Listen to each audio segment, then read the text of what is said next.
Welcome to Innovating Leadership, Co-Creating Our Future. Today we're going to be talking about recognizing and managing triggers in challenging situations. I'm your host, Maureen Metcalf, the founder and CEO of the Innovative Leadership Institute. I am delighted to have on our show today Janet Fouts. She's going to be talking about her book, Microdosed Mindfulness. Thank you, Maureen, for having me here. I think we're going to have lots of fun together, and this is going to be a great chat. So I'm really looking forward to it. About me, let's see. I was running a digital marketing agency for the last 25 years. And about 15 years ago, my partner developed cancer, and I became a caregiver, which kind of made me realize that what I was doing wasn't as meaningful as I thought it was. Yes, I was making money. Yes, I was successful. But it wasn't making me feel fulfilled, and I didn't think I was changing anything. I was just selling stuff. I thought, okay, I'm done with this company. I'm done with being a marketer. I'm going to do something that matters for people. And I started Nearly Mindful. Beautiful. Thank you. Tell us a little bit about the book, Microdosed Mindfulness. Well, here's the thing. When I say to somebody, I teach mindfulness, they go, oh. And there's that level of touchy-feely woo-woo that they immediately go into. And then they say, I don't have time for that. That's hard. Do I have to meditate? I won't use the words I usually use with that because, we're on air, but I think it's not true. We can be mindful very simply. And the reason the book is called Microdosed Mindfulness is really to help those people that think that mindfulness is hard, that it takes too much time, that you have to be a Buddhist, you have to go to an ashram, you have to do yoga, you have to sit just right. There's so many rules that put people off. But those of us who do practice mindfulness, and especially those of us who have been taught by some amazing thought leaders in the mindfulness space, they teach micro practices. Here's something small you can do. Here's something else small you can do. And as I learned that, I realized that more and more, it's easier for people to just absorb one tiny thing. And once you microdose it and you get one small amount into your life and you see the impact it makes, wow, then you're like, okay, I want more of this. I like that. I like the way it made me feel. So that's kind of how the book came together, is because I really just wanted to make it something really approachable for people who think this stuff is so hard, because it's not. It's just awareness. That's all it is. And I'm a big fan of mindfulness. I actually don't think it's woo-woo or weird. One of my neighbors is a mindfulness researcher. She talks about all of the quantitative analysis they've done in looking at clinical care ICU nurses and everything from that to trash collectors and working with kids. That is absolutely fundamental. And the reason I bring up the clinical care ICU nurses, there aren't many people in the world that have more demanding jobs than that group of people. And if they can make time to do it and see significant benefits, then many of us who are leading organizations can find time to do it, because nobody dies on my watch, right? If they're dying, they don't come to me. It would be a bad decision. So to say that I can't find time for a microdose practice, yes, I'm busy. Yes, I work a lot of hours. That doesn't change the fact that I will be better during the hours I'm working if I'm doing this. Yes. Thank you for that. And you know what? It's lazy. They may not like to hear it, but it's lazy to say that you can't be mindful. And actually, if you really want to be productive, you need to learn to focus, right? You need to be aware. You need to have conversations in which you're actually listening without thinking about what you're going to say next. That's an example of mindfulness. Just listen. Because lots of times we'll have conversations where we're so busy thinking about what we're going to say, we never allow them to fully say what they want to say. And then we burst in with a really important thing we had to say that may be totally irrelevant to what they actually said because we weren't listening. And that's an example of being mindful. Who doesn't want that, especially on the other side? Well, and then when it's reciprocated, I like that people pay attention to me. Yeah.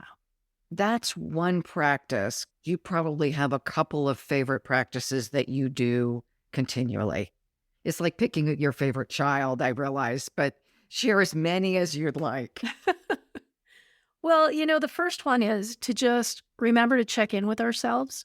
We have been taught to hide our emotions, that emotions are scary and bad, and we shouldn't, especially in the workplace. Oh, what if we show fear? What if we show our true selves? And I can't be a human potential facilitator if you don't show your human potential. It's right there, and you're ignoring it because you're not paying attention. So that's my lecture, and that's my soapbox, and I'll get off that now because I really want to say, okay, how do you do that? When you're going into a meeting and you sit down at the table, even if it's across a Zoom table, give yourself the length of one breath to just check in and see how you feel. Are you anxious? Are you worried about what's going to happen? Are you excited? When we get in touch with how that feels, then we're much better able to respond to it. But if we go into a meeting feeling anticipation, then that might carry over into our voice, right? Our voices totally change. They go up in tone, we lean forward, and we're excited. But if we go in with fear or trepidation, we may lean back a little bit. We may be less likely to speak as quickly. We may not feel confident in the meeting. So we need to check in with ourselves and go, okay, I'm feeling really nervous about this.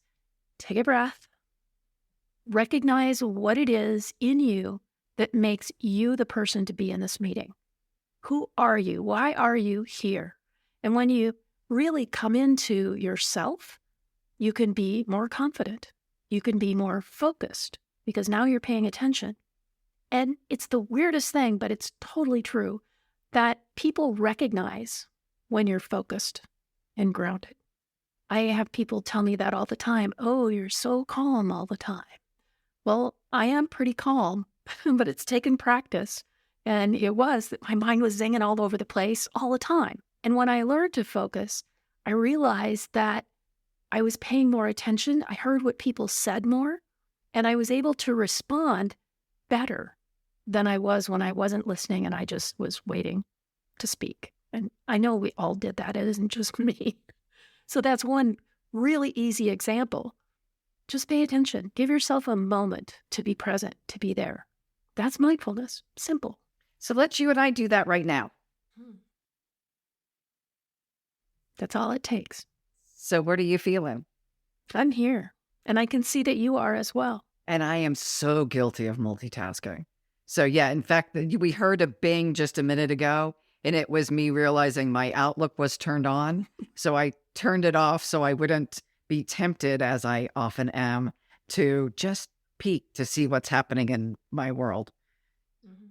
Something that happens too is that, we're reading our email, we're doing whatever it is, surfing for cat videos on Facebook, and the phone rings. We just reach over and pick up the phone and answer it. Hi. If we are distracted when we answer the phone, the person on the other end knows that. They know it instinctively. And if you're still answering your email, oh my God, they so know that. So really what we need to do is go, oh, the phone's ringing. Stop for just an inhale. Doesn't have to be just an inhale. And then stop everything else to answer the phone. Give that person your full attention. And the phone call will be shorter. You'll be less distracted. They'll be less distracted. It'll be a better conversation because you're actually present for it. Same thing going into a conference room. When you go to put your hand on the door to go in, give yourself the length of a breath to just go, okay, I'm going into this meeting now. Put your phone down. Don't open your laptop so that it opens up in front of you and creates a wall between you and everybody else there, because you're sending a message. And if you really want to hide in the meeting, don't go to the meeting. So how do you respond to what I assume is a large percentage of especially leaders who spend most of their day going from meeting to meeting and often don't even know why they're in the next meeting? Ugh. Not that they aren't smart and not that they're not good at their jobs. I'm not saying that at all. But it's just back to back. And the first part of the meeting is just grounding. Why are we here? I remember I enjoyed meeting with you last time. It felt really productive. That was 2 weeks ago. I've had 80 meetings since then. So why am I here with you? We do meetings really badly. And it's a cultural thing that we have done for so long. We go into the meeting and first there's the, hey, how are you? And all of that stuff. And then while you're doing the, hey, how are you? You're waiting for people to come because they know there's going to be, hey, how are you? for 10 minutes in a 1-hour meeting. So nobody shows up for 10 minutes. We need to schedule meetings more intelligently. For example, start the meeting at 1:05. End the meeting at 1:50. Oh my goodness, give me time for a restroom break? Time for a bathroom break, time for water, time to get yourself together before the next meeting. I work with a lot of companies and they're telling me that they're on Zoom back to back. They barely turn it off in time to go to the next meeting, the next meeting, and the next meeting. So when you're organizing a meeting, who really needs to be there? People don't just need to put in FaceTime.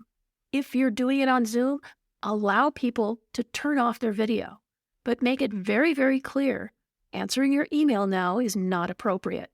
Come in for when you need to be and get the heck out and let us get our work done. And that makes everybody else more productive because they are moving forward in a productive way.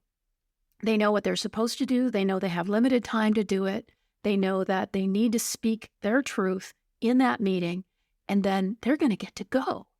But if you're just going to lock us up in meetings for hours for no particular reason, nobody's going to love you. And you're going to end up being that person whose meetings nobody wants to go to. People show up because they feel obliged, but they're not productive. And as I watch people on Zoom and as I watch them in person, often half of the room or more is not taking notes on the subject. No. They are clearly... They're watching cat videos. Or checking email. Yeah. And just thinking of how many emails come in during a meeting gives me a sense of anxiety. And potentially they're doing other work that's not related to the meeting. And if that's the case, they shouldn't be in the meeting because they're wasting everybody's focus. Because when you look around the room and you see 30 faces and they're all looking down at their desk or they're on their phone or whatever it is, then it's obvious that this does not matter to them. And you don't want to be that person that everybody's like, oh, well, this meeting doesn't matter to her. That's not the approach that you want to put forward. So figure out how to get your resting face smiling and paying attention and let people know that you're listening to them. Be in the room, even if it is a really boring meeting and you have to be there with your smile on your face, put your attentive face on and pay attention to what's going on. And you know what? When people who are listening are paying attention, the speaker is more concise. But if the speaker looks out and sees that everybody else is snoozing and on their phone, they start to ramble on because they're waiting for somebody to notice and pay attention. Next time you're on a Zoom meeting, and God knows we all will be, take a look and see if there's a difference when people are paying attention and when they're not, as far as the speaker's attention goes. Interesting, because there are people that all of us know who just are more wordy. Yeah. Which equals less interesting. Yeah. And another thing we can do for smart meetings, first off, don't make people come who don't need to be there. But also looking around the room as the leader of a company or the leader of the meeting, we should be saying, Sally, I haven't heard from you. What have you got to say about this? Because I'm actually an introvert. I'm less likely to speak up I am still likely to speak up in a meeting, but sometimes I'm less likely to speak up in a meeting. And if nobody calls on me, I may not get my word in edgewise, and then I might be resentful. And why was I sitting through this meeting? So as the leader of the meeting, see who is needing to be heard from. Because quite often those people have lots to say, but they just feel like they haven't had an opportunity. And when you do empower someone that way, they notice, and it matters. A lot of people don't love Zoom meetings. One of the things I really like about Zoom meetings is introverts, because I am as well, can use chat. So if the extroverted people are talking and they are elevating the volume, I can quietly type something in chat, and other people are having the conversation in chat who would not speak in the room because there's no oxygen left. Yes. So in that way, for introverts, it offers another opportunity to participate that matches our cadence. I always in a meeting as an observer, I guess a month ago, and there were a bunch of women coders in the room, and all the rest of them were men. So the men were all speaking, and the women weren't speaking a lot. And then they tapped me into the chat, and they let me see what was going on in the chat for them. They had included me with a question, and the next thing I knew, I was included in this whole stream of them going, okay, let's solve this problem. They did solve the problem. They figured out a plan, and then they voted one of them up to say, okay, this is what we think you should do. This happens all the time in regular meetings, and it also happens in Zoom. So, there's lots of ways to make this work in your favor, but at the end of the day, we need to have the confidence to step up and say, okay, I have something to say here, way before we're having, those really long back channel chats. So one of the things that happens a lot, we just talked about introverts, is that people don't want to put their ideas out there because they don't want to be shot down. And so it's very easy for us to just go, okay, I'm just going to sit here. But when we become mindful and we're paying attention to the conversation, we are more aware of what's going on than a lot of the other people in the room. And we can take advantage of that. I keep a piece of paper when I'm in a meeting to be able to write down who said something that I wanted to comment on. So then I can come back and mindfully say, Marie just said this, and I'd like to add to that. Can I jump in? All we have to do. People will say yes, or they'll shoot you down. And if they shoot you down, don't take that personally. It's not about you. It's about them, because they weren't paying attention. They probably didn't hear what Maureen had to say. They may not remember who Maureen is. This is a problem that we have a lot in tech. And, I'm here in Silicon Valley, and there's a lot of duality here. So we will see that where leaders will defer to their friends rather than the people who really have the answers. And if you really have the answers and you want to succeed, you need to figure out how to insinuate yourself into the conversation in a way that is mindful and focused and very to the point. The more to the point, the better. If we kind of wander around and go, well, I might have something to say about that, it's not going to cut it. You got to jump in. One thing you said in there that I wanted to point out, because I think it's really important, especially in tech, because I also work a lot in tech, is amplifying the voices that may not be heard as well in the room. It's interesting, as I've slowed down sometimes, to really get to know people, the number of people really struggling has gone up dramatically, and that amplifying and listening and connecting and doing all of the mindfulness things you talk about in your book is really important for the entire team to be healthy and well. Yes. Because we are as well as our sickest member, right? Mm-hmm. Or as productive as our sickest member. And you know what? As leaders, we have a responsibility to ask people, how are you doing? And it doesn't have to be in a public Zoom meeting where all of our cohort is there. Periodically reach out to people by phone or by email. Actually, on Zoom if you really have to, and just say, how are you? Because we are all in different levels of PTSD right now. There have been so many things going on. There's been so much trauma. So we really need to pay attention to who is working for us and make sure that we've hit everybody, not just our best friends. Make sure that you've reached out to the people who are speaking the least and just say, how are you doing? What can I do to help you?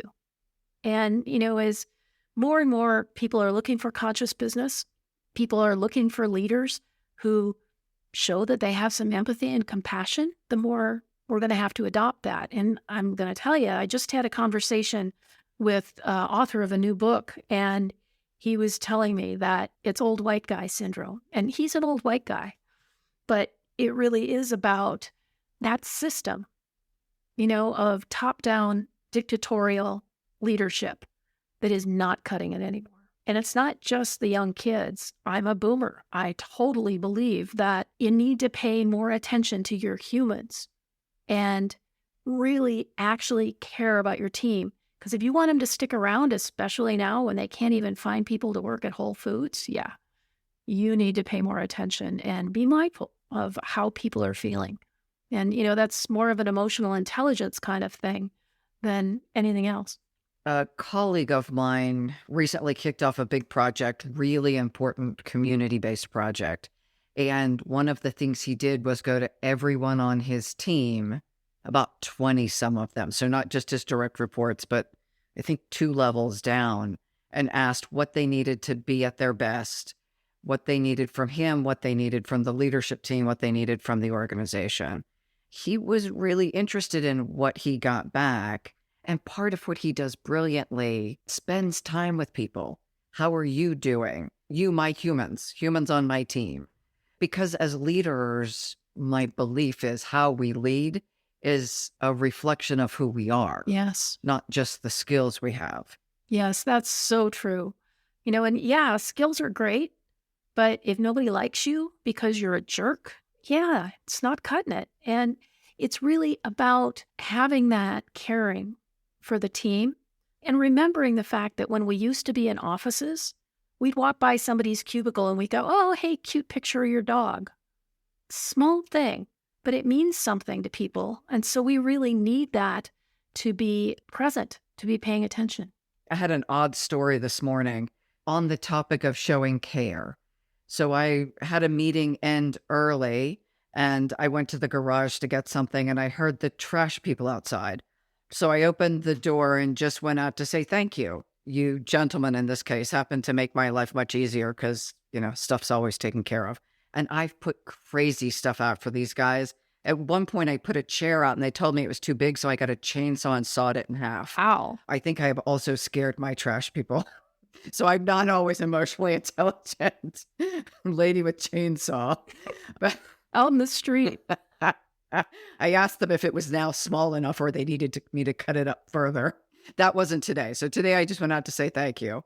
And the gentleman said, "You're an author, aren't you?" "How would you know that from my trash?" And he said, "No, one of the neighbors said this. I changed my route so I can be on your route because I'm an author and I wanted to talk to you." That's so awesome. I know. Stocky, but awesome. It's the things we don't know and the acts of kindness that matter more than anyone will ever tell us. I don't know if he's been out there for years waiting for me to show up, but it was, to me, a very small act to just say thank you. It's a beautiful day. I can walk out, and it mattered to somebody. Yeah. And I'm making more of a practice of that. And the reason I didn't before is just too busy. I'm barely able to get through the day and go to the bathroom between Zoom calls like everybody else. So my life is better when I slow it down. And it also means I'm working longer hours. There's a trade-off there. You know what? There's something about kindness that I think we overlook a lot. And that's that when we're kind to someone else, as you were, it makes them feel really good. But it also reflects on us and it makes us feel good. And we often neglect to remember that it's a two-way street and that every single drop of kindness expands because he's going to go and pick up somebody's trash who did it wrong because he feels good right now. And they'll do something else. There's this waterfall effect. It's an amazing thing. And kindness takes so little from us.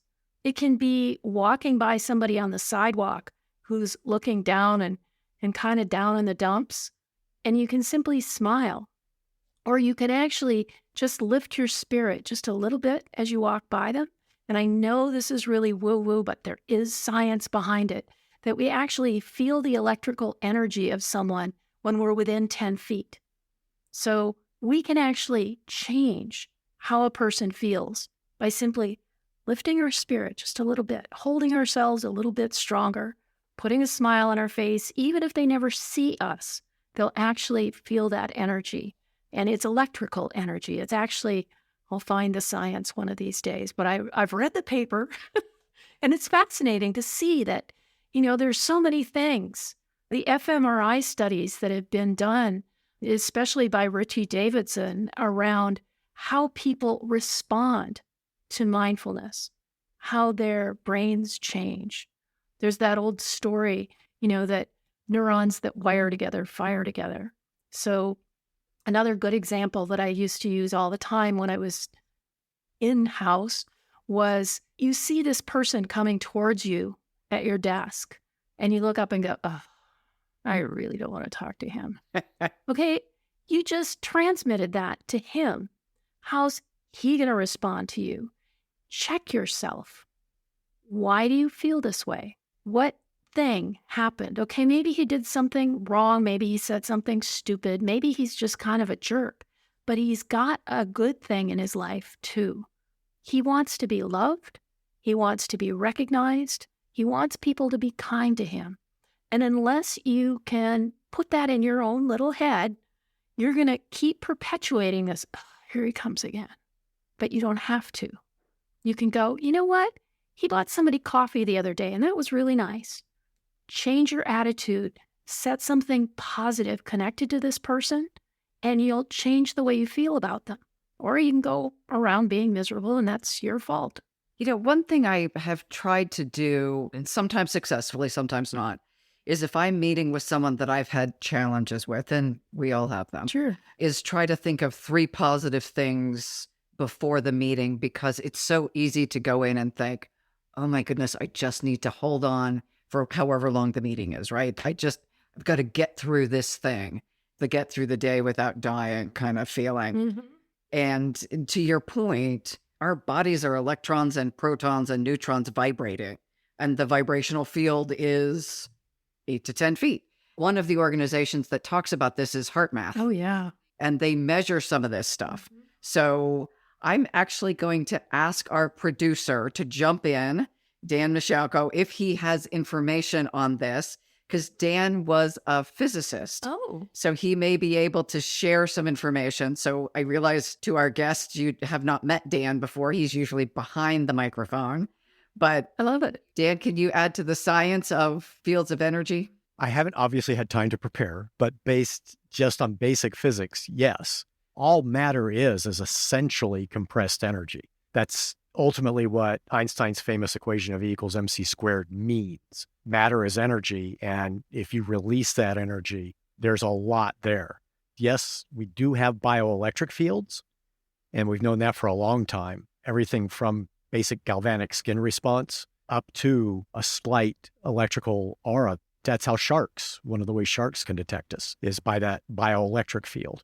But you want to take it to the extreme, you've got the Matrix, which granted is sci-fi, but it's that same principle just exaggerated into a sci-fi format. So yeah, no matter how you look at it, whether it's a physics standpoint or an actual sharks in the wild standpoint, we're generating energy. How is it humans are subconsciously picking up on that? Hopefully not with the same reaction sharks have. Food. Well, there are humans who are like sharks. They'll pick up on that negative energy, or they'll pick up on that vulnerability. And that's why so many of our leaders are afraid to be vulnerable. They don't want to show anybody any weakness. And that puts up a wall. Okay, it's like putting up your laptop in a conference room. Anything that they can do to create a wall to keep people from knowing who they really are. But what that does, and especially now, it limits their access to other humans. It makes them unapproachable.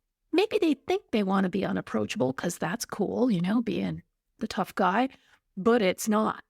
So finding ways to allow a little bit of vulnerability, especially now when we are all so vulnerable, to let people know, I don't really think I'm up for this meeting right now.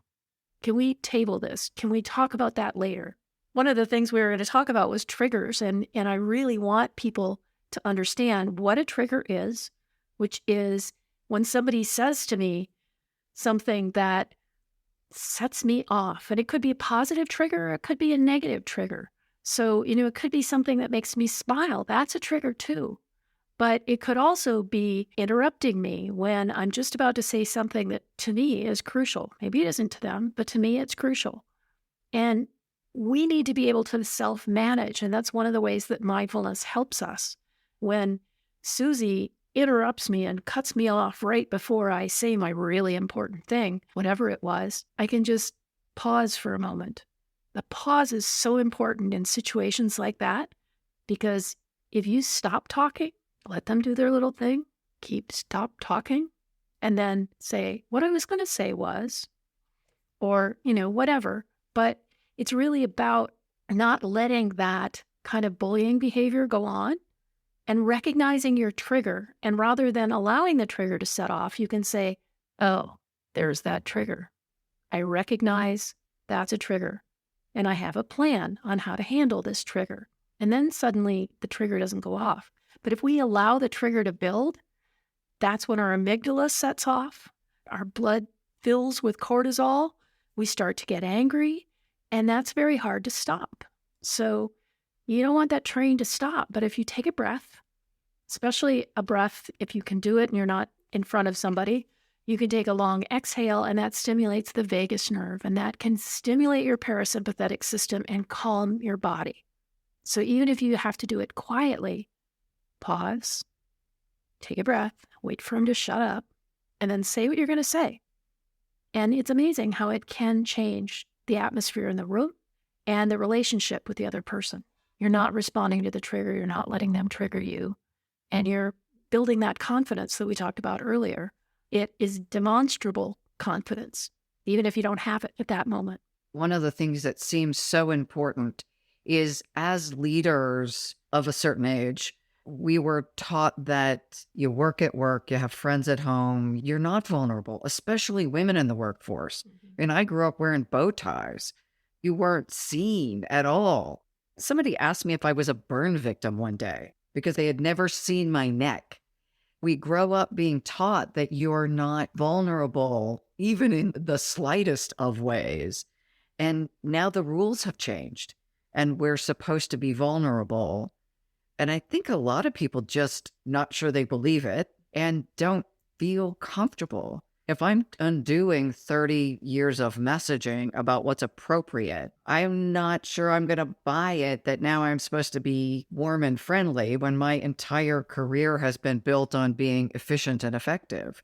Totally get it. And we have Brene Brown to blame for that. And you know what? Can you think of anybody more confident than Brene Brown? I mean, really, she's an incredibly strong, I'm going to do what I'm going to do kind of woman, but she's focused around vulnerability. So it's really important that we try it. Start small. Start with people that, you're not going to feel alienated by, to be vulnerable with. And it is hard because, we've had 30 years of learning how to be this way.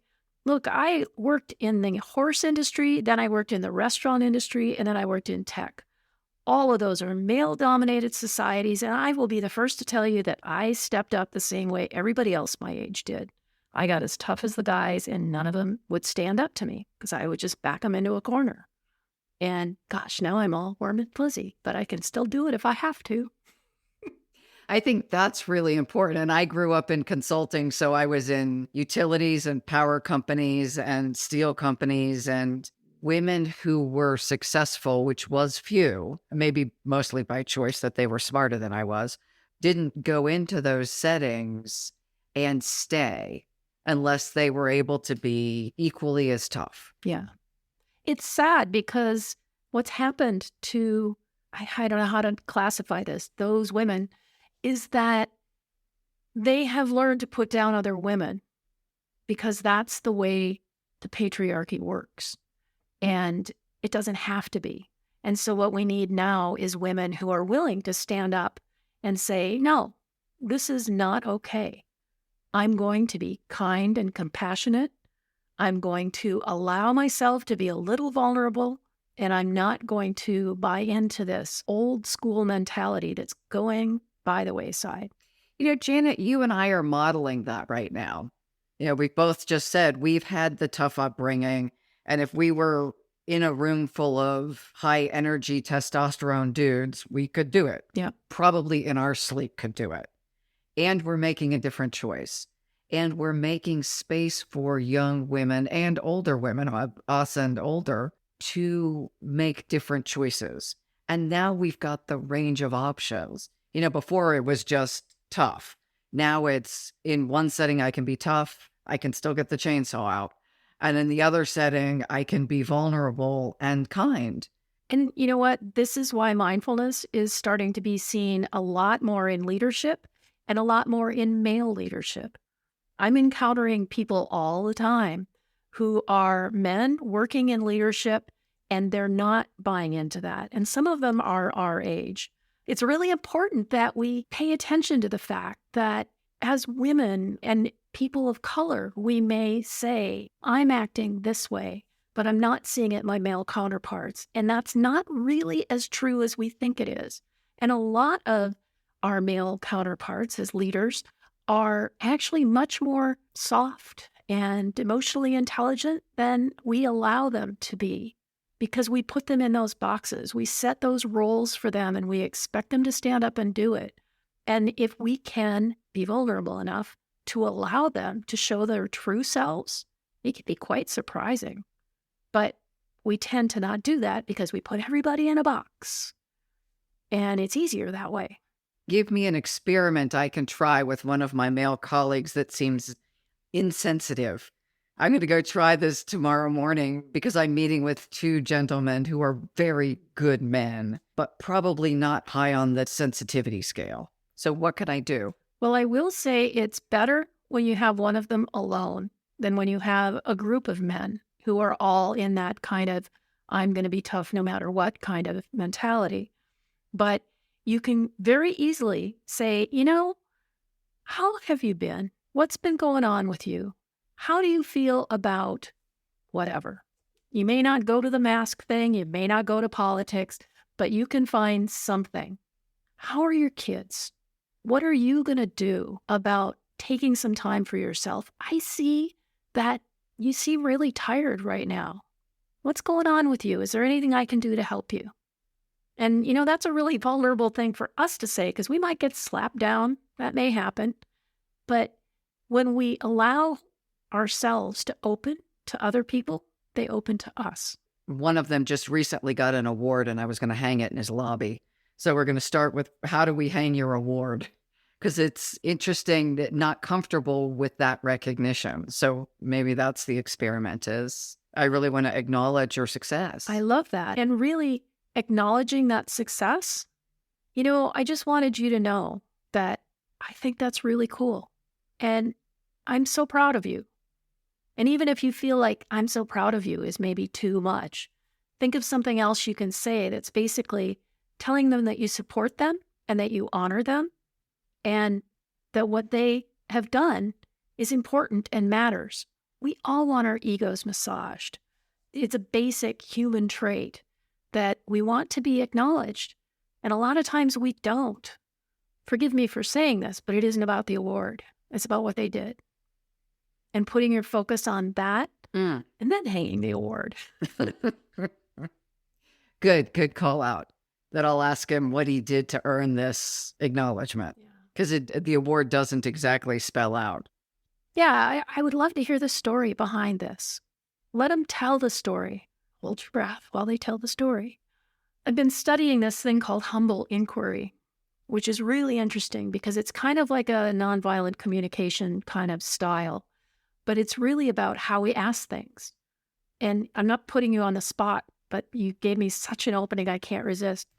One time I got a speaking gig, and it was in Malaysia, and it was amazing and wonderful. And I got back, and a really good friend said, how did you get that gig? And they didn't say it that way. He said, how did you get that gig? But I heard it as, how did you get that gig? So it's very important how we ask people things.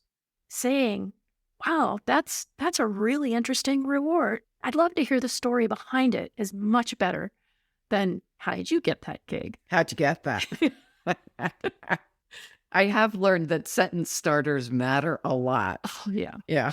And I learned this actually from a good friend that I did this to all the time. And it was like the yes, but. Mm-hmm. And what I meant to say is, I'm building on your idea. I'm really excited.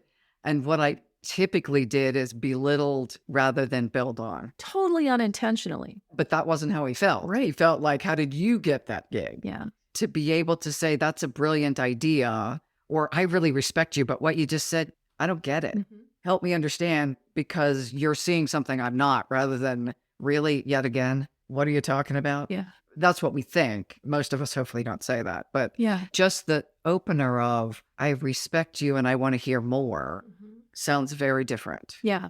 It's something my improv friends have taught me. Instead of yes, but is yes, and, and that helps us to agree with them and tell them they're wrong anyway, or at least make a suggestion. Without sounding like we're... Yeah.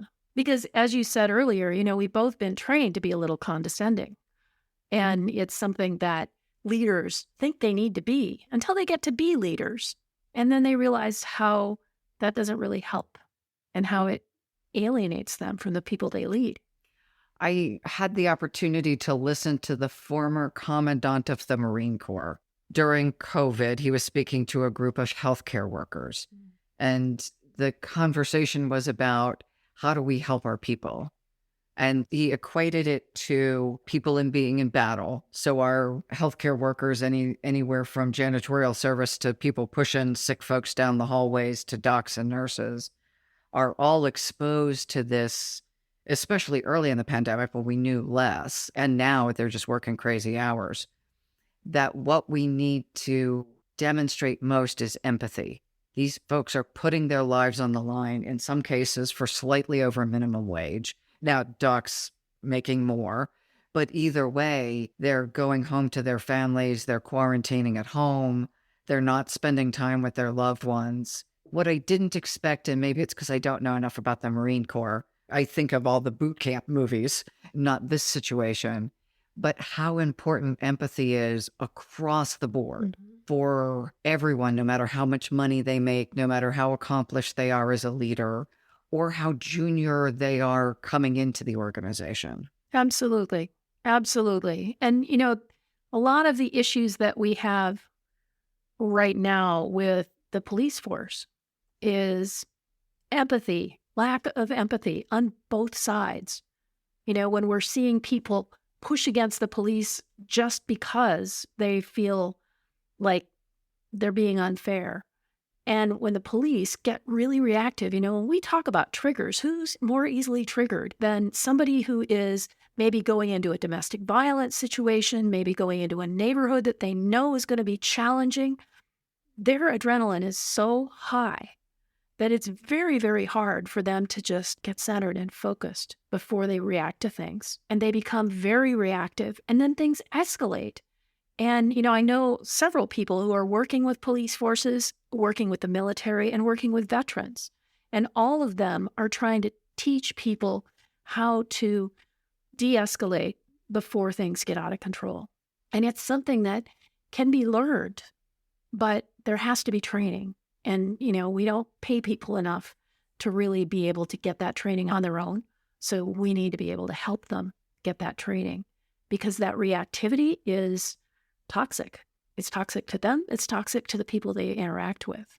I've been invited to do some training with people who are tracing for COVID. And so, they're calling families and saying, I know that, you've been exposed and we want to talk to you about that. And they're getting all ends of the spectrum. It could be, oh, masks are bad. This is an evil plot. There's all of the things that people know about that, but they're also getting families that are completely distraught and unable to handle even talking about it.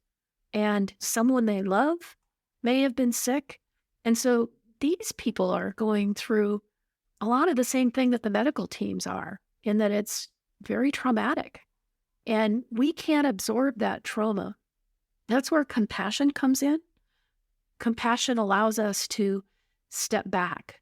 And yes, we can have that empathy and relate to those people, but we can step back and get a little perspective so that we don't take it home with us after everything.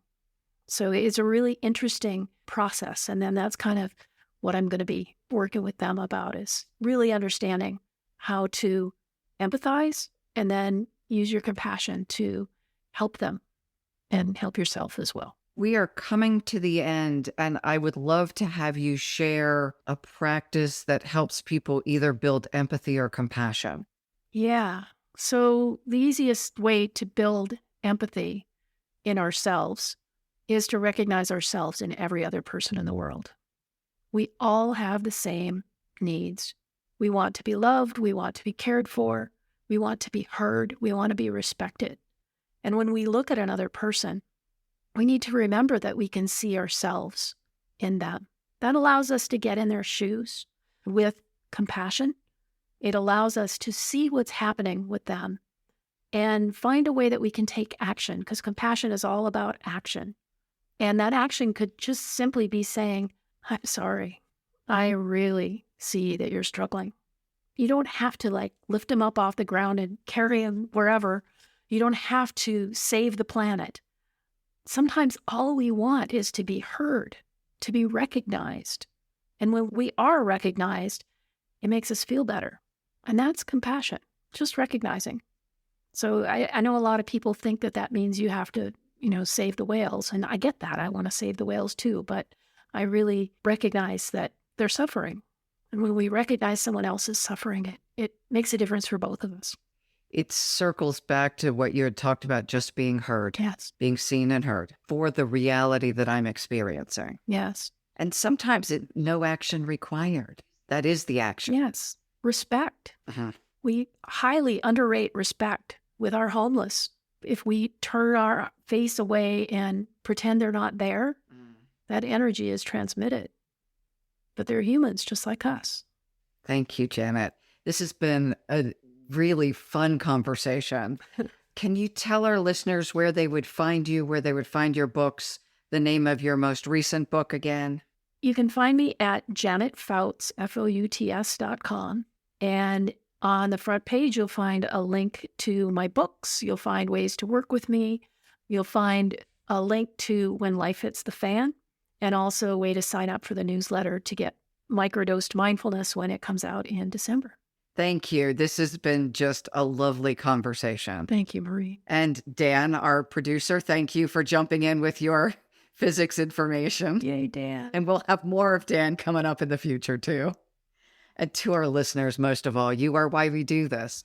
So thank you for spending time with us and making the contribution that you are making to our world.